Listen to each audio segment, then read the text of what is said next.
Hey everybody, and welcome back to Curry's Movie Reviews. And today I'm doing my top 10 of 2024. And guys, for this top 10 list, just be aware, it's just the movies I've seen. But first, I'm going to get into some honorable mentions. So my first honorable mention is Saturday Night. The cast did a great job at imitating and portraying these larger-than-life figures. And they're all like, no offense, but no-name actors. So I like to see movies like that give lesser-known actors a chance. And they really did great here. And that's like the best part of this movie is the cast. I just think it went on a little too long. Having been structured as, the night of the first Saturday Night Live, I think I know what they were going for that real time format, but just when it comes down to it, it didn't really work for me.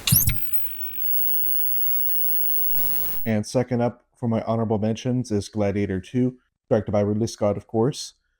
And yeah, it just didn't really compare to the first one, in my opinion. But really, when it comes down to it, that first Gladiator has Russell Crowe, and it has Joaquin Phoenix, and it has a Hans Zimmer score behind it. And the story is much more personal, in my opinion. And Gladiator 2, it has big moments. It has, characters that are fighting for what they believe in, and it has big name people, Pedro Pascal and Denzel Washington and Paul Mescal. It just didn't hit the beats of what I was expecting, but it was a good try. My third honorable mention for this year is going to be Heretic with Hugh Grant as a deranged but logical man who wants to prove the existence of God and traps two Mormon ladies in his basement, and things happen. He does a Jar Jar Binks impression. I really like that one too. I think the story and the message behind it are pretty interesting. It's not the first movie to be saying that God isn't real or whatever, but it was an interesting take on the whole concept. And the girls being Mormon missionaries, that's a whole other layer to, you know, the insanity of what's going down. So yeah, very good one. But now we move on to the top 10. And at number 10, it's Sonic the Hedgehog 3. And as a childhood fan of the game Sonic Adventure 2, this is really everything you could ask for. And since this is the third Sonic movie, we've moved past introducing a lot of characters, but it's still a children's movie at heart. And so there's a lot of ways they dumb down the story, like characters just saying what they're doing. And even though there's a lot less like human side characters in this one, there's still they still put in James Marsden and her name escapes me, but his wife in the movie. And they have their own little thing going on, and I just don't care about it at all, even if it's only in there for 5 minutes. So for the fourth one, I'm like, maybe maybe leave James Morrison at home. Like he's all right, he's done okay. I know this is a good paycheck for him, but sorry, James, but your character is just not interesting. I just want to see Sonic go fast. So maybe next time they'll all be gone. Next up at number 9 is A Complete Unknown. That's directed by James Mangold. In terms of music biopics, I think it's one of the better ones I've seen. And it all really comes down to Chalamet's performance here as Bob Dylan. And I'm not the biggest Dylan fan. I'm not saying I'm not a fan. I like his music, but I'm not that familiar with his character or, anything like that. I've heard a lot of impressions of Bob Dylan, and they're mostly very exaggerated with his nasally voice. And he talks like this. Timothy does a good job of, I think, really getting into his personality and his overall demeanor. And of course, he has that recognizable voice, but it's not overdone and it's understated. And, he's a great actor and he does it very well. He's very dedicated to his work. And this is not the last time that Timothy is going to appear on this list. So at number 8, we have Alien Romulus.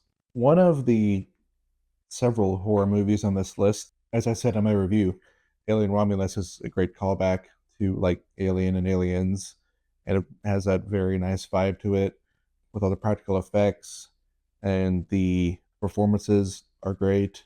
David Johnson especially is very good in this movie, and I really hope to see him do more work in the future. I guess I'll just say maybe it called back too much to the previous Aliens, but at the same time, it does something new, and I'm really looking forward to Alien in the future because of this movie, and hopefully they stick to this feel. And at number 7, it's Smile 2. I didn't even see the first Smile movie before I saw Smile 2, and that probably was a mistake, but I still really enjoyed Smile 2, so I think that just goes to show how good of a movie it is if you don't even have to watch the first one to appreciate the second. And it really just comes down to Naomi Scott's performance here, and she does an incredible job. It's really like a one-woman show. Also, on top of that, she's like performing like new original songs and doing choreography and all that. So she has a lot of layered performance in this movie and does a great job. And just the whole feel and the feeling of like despair throughout the whole movie, and or the mystery of the story, and like where's it going and what's gonna do. And so it was very like edge of your seat sort of thrills, and yeah, definitely one of the best horror movies of the year. And at number 7, it's The Wild Robot, which is the only animated movie I saw this year, but it had to be the one to see.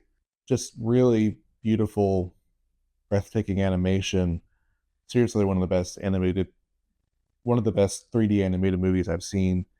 And it did remind me a lot of a particular movie. It did remind me a lot of Castle in the Sky, really for the fact that, there's a giant lanky robot in it, but just like the way it's animated, this has a lot of nature in it. And I'm sure the animators who animated the Bot Robot are big fans of Ghibli and Miyazaki, and it definitely showed up in this movie because it really is awesome to see. And just on top of that, it's a tear-jerking story about a mother and her adopted duck son and the way she brings all the forest animals together. And I have a feeling it'll definitely take home Best Animated Movie at the Oscars this year. So now we're in the top 5, and number 5 is Robert Eggers' Nosferatu. I've been an Eggers fan ever since he released The Witch. I've seen every movie since. The dude is, he's a savant behind the camera, and it really shows here. Like, man, it's like the atmosphere of this movie is off the charts in terms of like creepiness, and the performances are great again. Like he's great at directing actors, and it's really apparent here. Like Lily Rose Depp is just incredible. She's like playing like she's in love with this really grotesque creature, but she just pulls it off. Like you'd think he's Ryan Reynolds or Ryan Gosling or something. And then we have Bill Skarsgård playing Count Orlok, Nosferatu, and he's unrecognizable in this. The makeup they do on him is incredible. But on top of that, his voice in the movie, well, he talks like this, and I account Orlok. But he has to do that for the whole movie, and it's way better than me. And then, like Nicholas Hoult does a great job too. He plays Terrified very, very well. Yeah, I just really loved everything about this movie, and makes me want to go watch the original and compare the two. And I'm sure I'll prefer Eggers' version, but yeah, just man, all around great.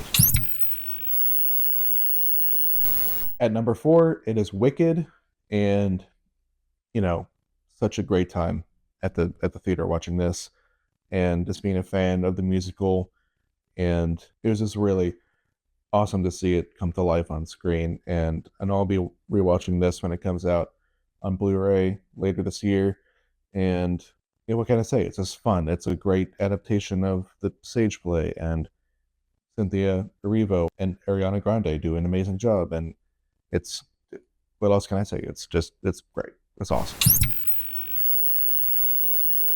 So at number 3, I have Deadpool and Wolverine, and you might be like, why do you have a lesser rated movie above a higher rated movie? But I was just thinking about it, and Deadpool and Wolverine is just something that I've been looking forward to, for such a long time, ever since like the first Deadpool movie came out, and it doesn't seem like that long ago, but it is, unfortunately.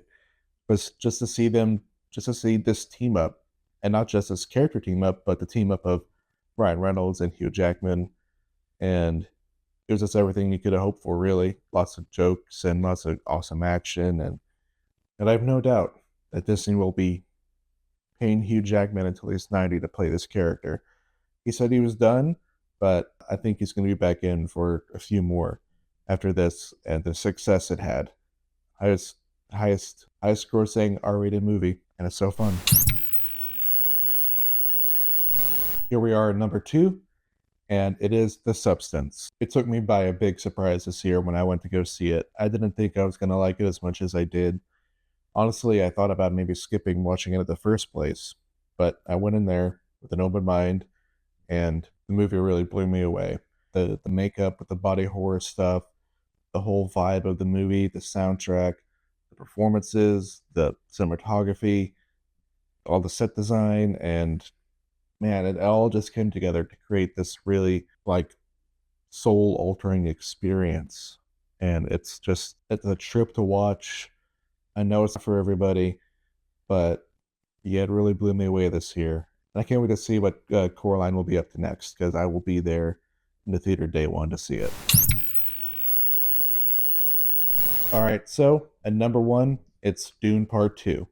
It is an epic, really unlike anything I've seen. Saw it in IMAX twice. I was a huge fan of Dune Part 1, but it didn't have that story conclusion. And so this comes in, finishes that story, and gives us an absolutely epic sci fi spectacle. And it is a spectacle on every level, really. The visuals and the score and the acting is great too. Timothy Chalamet as my boy, and he's back, and he does an amazing job. And Denny's vision, it's like incredible. Like I couldn't imagine any other person behind the camera making this movie. And yeah, man, it's everything about it is just epic to the nth degree. And I cannot wait for the third movie to come out. Whenever it does, I will be there day one again at IMAX. And yeah, for all those reasons, that's why Dune Part 2 is my number 1 of this year. Hey, well, thanks for watching, everybody, and catch you next time. Bye.